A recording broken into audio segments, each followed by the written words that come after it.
नमस्कार दोस्तों, राजस्थान विधानसभा में एक नया इतिहास बन चुका है जब 5 दिन से लगातार विपक्षी विधायकों का सदन में धरना विरोध प्रदर्शन जारी है और गतिरोध सुलझाने का जो एक प्रयास हुआ था, लग रहा था कि गतिरोध समाप्त हो जाएगा, वह समाप्त नहीं हो पाया और दोनों पक्ष ईगो यानी कि पहले माफी कौन मांगे पर अड़ गया और ऐसे में गतिरोध जो था लगातार जारी है। उधर दादी के नाम को लेकर सड़क से लेकर सदन तक अब संग्राम पूरा छिड़ चुका है और कांग्रेस पूरी तरह से भाजपा से टकराने के लिए तैयार है। और सड़क पर जो आज कांग्रेस का प्रदर्शन था, विधानसभा घेराव का जो कार्यक्रम था, उसमें यही चीज दिखाई दी कि कांग्रेस अब इस मामले में पीछे हटने को तैयार नहीं है।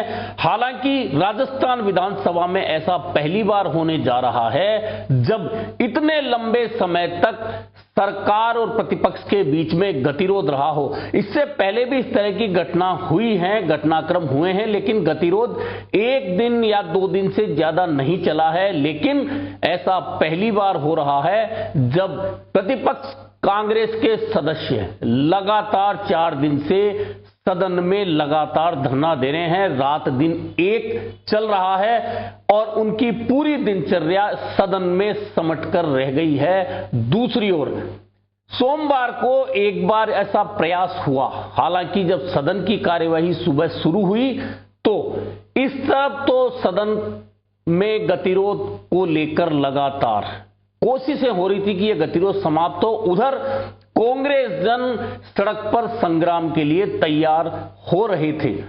दरअसल सदन में कार्यवाही शुरू होते ही हंगामा शुरू हुआ और प्रश्नकाल नहीं हो पाया, बैठक स्थगित करनी पड़ी। उसके बाद एक बार फिर शून्यकाल में सदन की कार्यवाही का प्रयास हुआ, लेकिन फिर हंगामा होता रहा और कार्यवाही स्थगित की गई। तीसरी बार फिर कार्यवाही स्थगित हुई और प्रयास किया गया कि वह गतिरोध समाप्त हो और गतिरोध समाप्त करने के लिए कदम भी आगे बढ़ाए गए। तब गोविंद सिंह डोटासरा जो निलंबित किए गए थे 6 सदस्यों के साथ में, उन्होंने पूरे घटनाक्रम को लेकर खेद जताया कि मंत्री अविनाश गहलोत के कहने से लेकर आज तक जो भी सदन में गतिरोध बना वह नहीं होना चाहिए था, इसके लिए हम खेद प्रकट करते हैं। लेकिन बात कहां अटकी? बात यहां अटकी कि विधानसभा अध्यक्ष ने कहा कि जिस तरह से आसन पर आपने हमलावर इशारे किए उसके लिए आपको पहले माफी मांगनी चाहिए। लेकिन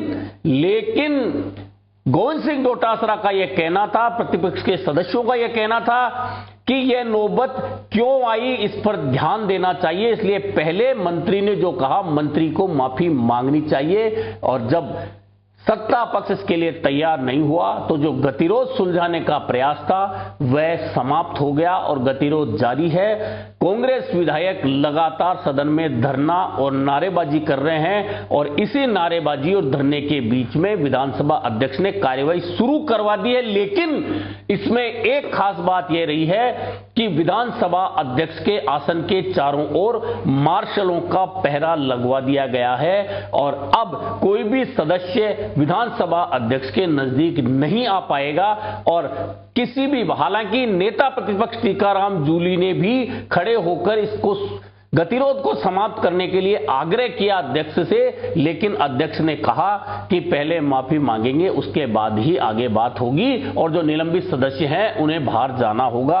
कुल मिलाकर गतिरोध सुलझाने का जो प्रयास था, इसमें मुख्यमंत्री भजनलाल शर्मा की भूमिका भी रही। वे विधानसभा आए और दोनों पक्षों के बीच बैठकर चर्चा की विधानसभा अध्यक्ष के कमरे में, लेकिन गतिरोध नहीं सुलझ पाया।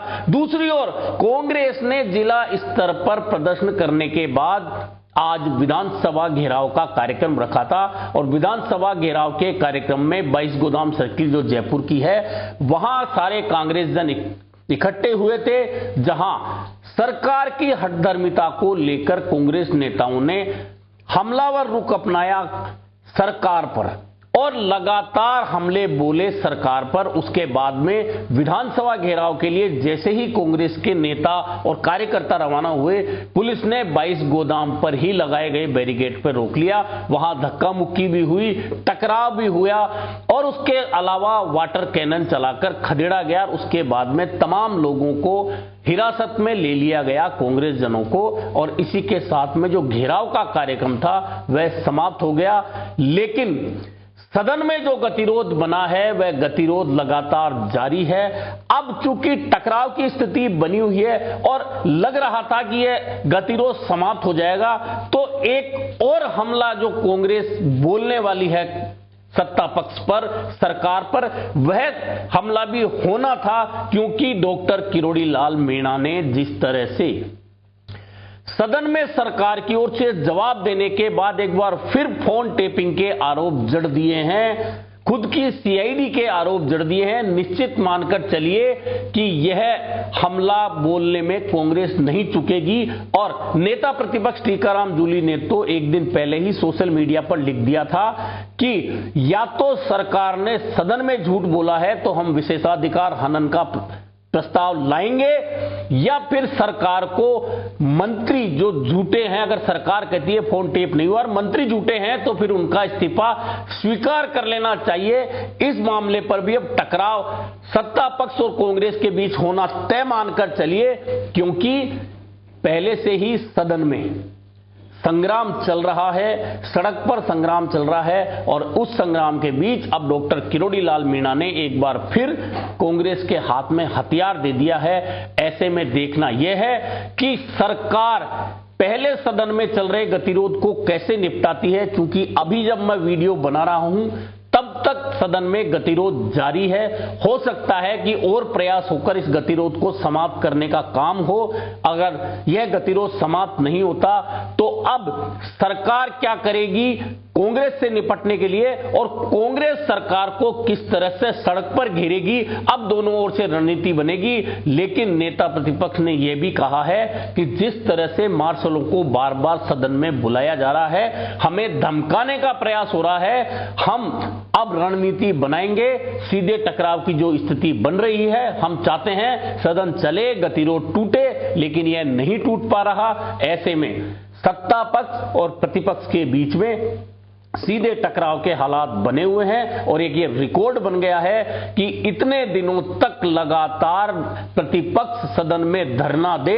हालांकि धरने के दौरान अब तक 3 कांग्रेस के विधायकों की तबीयत नासाज हो चुकी है। पहले संजय कुमार और गैसावत की तबीयत बिगड़ी थी और उनका वहीं इलाज किया गया था, लेकिन अब राजेंद्र पारिक की तबीयत बिगड़ी, उन्हें एसएमएस चेकअप के लिए ले जाया गया। हालांकि सब कुछ ठीक रहा और वे फिर सदन में मौजूद रहे। कुल मिलाकर इस टकराव में आम जनता का कितना नुकसान हो रहा है यह आम जनता को शायद नहीं पता, लेकिन दोनों पक्ष जिस तरह से अब ईगो पर अड़ गए हैं कि पहले माफी कौन मांगे, अब देखना यह है कि पहले माफी कौन मांगता है और क्या यह गतिरोध समाप्त होता है या इसी तरह टकराव की स्थिति बनी रहने वाली है। अभी के लिए इतना ही, फिर मिलेंगे नए मुद्दे पर चर्चा के साथ।